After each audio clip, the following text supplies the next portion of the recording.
ra bố đưa là chạy lô đi đó chọp ấy bài khơm đấy chọp bạn chọp bạn chọp ơi chọp à chọp bạn ơi chọp à cái vã chọp bạn rồi mà lô tới chơi chọp bạt đo lơ mau vi lơ môn không à vì mau vi lơ mấy không à lại dễ kia lên bà bọc vi lơ mau không bà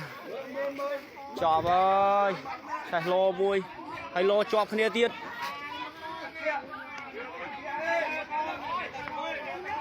ô chọp à chạy hơi chọp mong ơi đọc ồ mà lo mà tí cho với nữa mà lo tương bay buôn phèm con không chọp ơi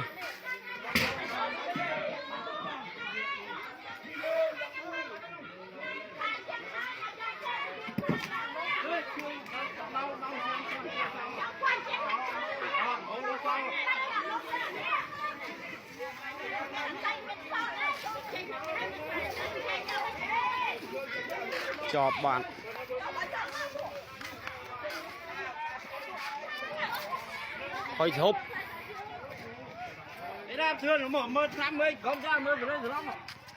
hơi thục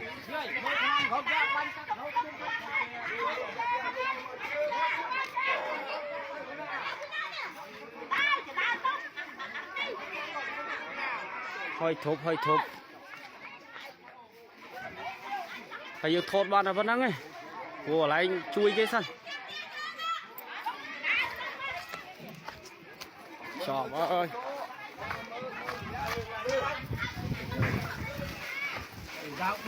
bánh chua thì không uống nhỉ?